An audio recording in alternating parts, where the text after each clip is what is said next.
Hello everyone, this is Dr. Pusat Faroubi, a published author, program and class number 4.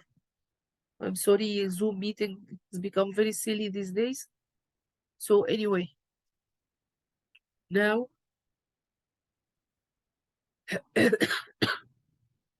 we have discussed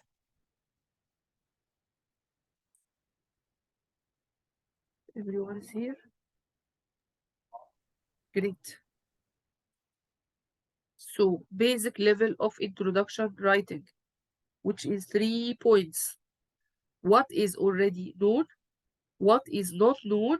What are you planning to do? Okay? So these are the 3 points. What is already known, the common terms, terminology, definitions, and classifications. And what is not known, this is called the knowledge gap, which is the problem or the research question that need to be explored. And what are you planning to do or your aim of the work? Advanced level of introduction, it is 4 points. Number 1, advanced level of introduction writing. It starts with a quotation or a quote, clinical story, striking statistical number. Striking statistical number. Like what number? Like mortality rate, incidence, prevalence, ranking. Like stroke, it is the 3rd most common cause of death all over the world. This is the 2nd most common cause of morbidity or mortality, and it cost the US government how many billions per year, the cost, the annual cost, and all these things. So any statistical number is present on all the studies that you have in your hand. You will have the first paragraphs of introduction. It includes statistical numbers. Then number 2, what is already known, which is the common terms and common definitions and terminology, the existing level of knowledge. Same like basic level. Second, what is not known, knowledge gaps. Question, problem, any gap that you should be explored. How can this correlate to this? How can this be associated to this? In what way? In what age? In what gender? What are the pathophysiology? Ending up with point number 4, which is the planning or the aim of the work. You have to mention that you are writing here a systematic review, you are writing a meta-analysis, you are writing a traditional review, and your aim of the work. I need to address the correlation. I need to address the pathophysiology leading from this to this. I need to confirm this point. I need to verify this relationship or find out the cutoff value, or to test the efficacy of a drug, or to build up a comparative study between two things, something like that. Again, advanced level of introduction, 4 points, not 4 paragraphs, 4 points.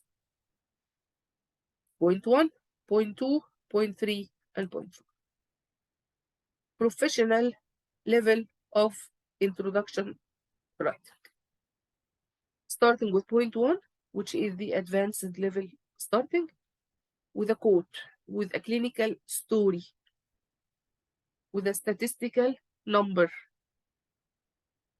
And point 2, what is already known, same existing level of knowledge, same definitions, classifications, common terminology.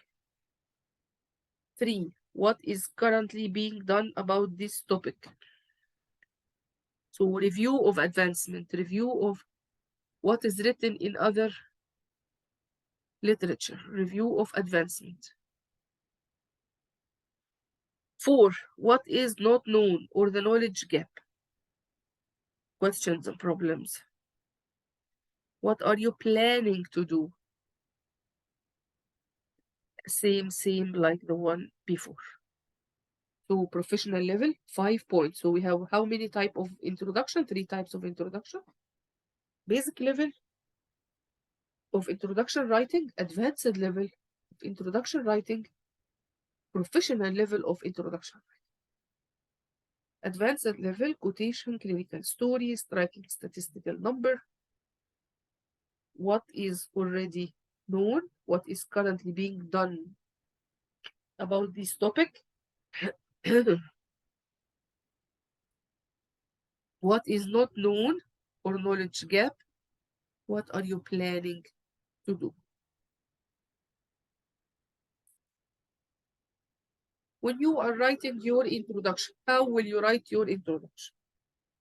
Now you have your collection of your studies.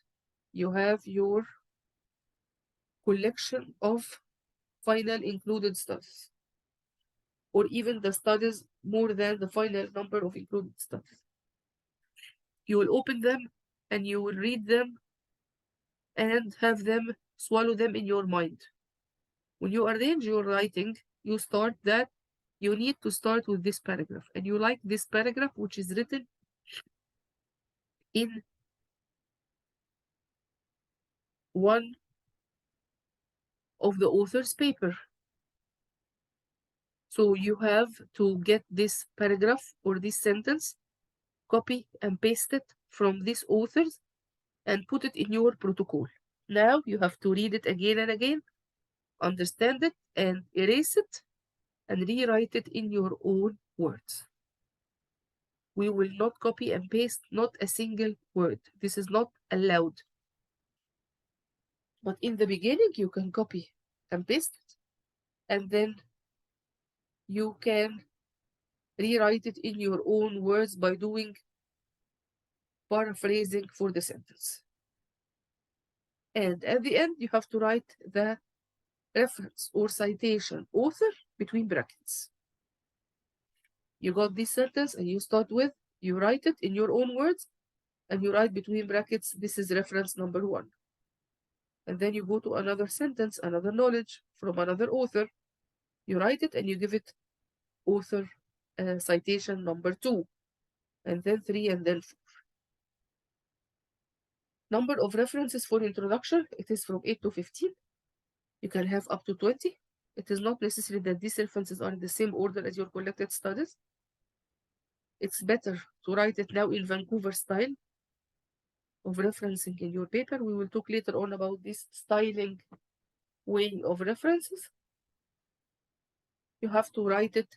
If you write this now sentence and you give it number 1, you have to open another paper, another page on your Word document and write the title of citations or references, which will be completed at the end of your writing. If this is number 1, you have to put it now in the reference at the end, in the full form, which is the author name, title of the paper, journal name, year of publication, volume, page, and page number and DOI. So this is the references for introduction.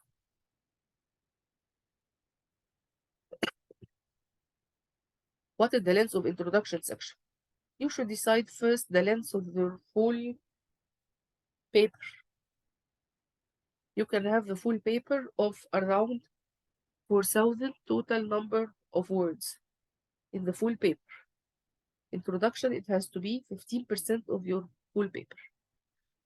So before you write your introduction, you must know how many words will be written, how the introduction will be written, what are types of introduction. Introduction is 15% of the total paper.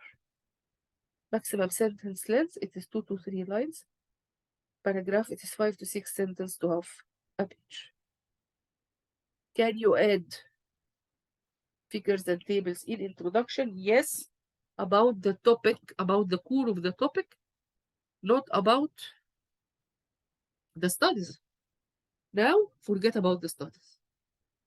Complete all your methodology section, complete results section, and then this is the studies that you will use in writing your introduction and discussion part. The last thing that will help you in rephrasing and paraphrasing your sentences in English language, try this website. It's called Quillbot. Try it, it's for free.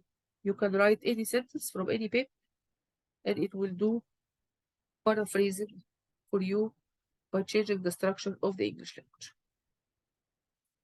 I finished today. Sorry for my voice. I hope that it was clear for all of you.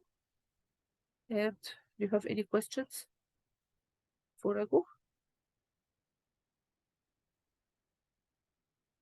Any questions in introduction or in anything now? No questions? Everything is clear? Clear or not? We can choose any of these, yes? We can choose what? We can choose any of the, like the basic one, the professional or advanced one, any of the Yes. one other. Yes. Yeah. Yes, it's up to you. Ma'am, I had a question. How do we know that if the article is peer reviewed or not? How do you know that the article is what? Peer reviewed or not? Yeah. All the articles you collect from the biggest ever database that we advise you. Any paper in PubMed, it is peer reviewed. Any paper Okay. in Google Scholar, mostly they are peer reviewed. Any Okay. paper in a good international journal, Okay. it is peer reviewed. The only situation, I will tell you something. The only situation that happens in the literature field is that papers were published in PubMed and in the most elegant journals, not peer reviewed. It was during the era of COVID-19 Okay. because they make it open access for everyone. And every day they receive a paper for publication. So Okay. there was not enough time to do any peer review, and they need to publish it so that you can find an article submitted, like say, for example, 10 of June to the journal, and it is published 11 of June. And Okay. it is written above that it is not peer reviewed. And mostly at that time, it was clinical trials and it was observational and it came from China and these things. It was only the situation during COVID. But otherwise, any regular paper in any regular good journal in a good database, it is peer reviewed, unless it is written inside that it is not peer reviewed. Okay.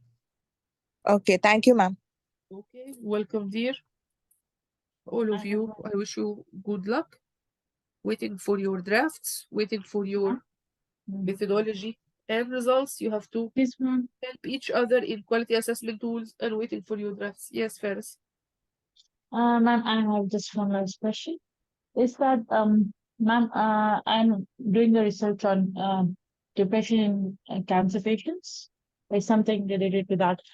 So, I found a lot of articles related to depression and cancer, breast cancer survivors.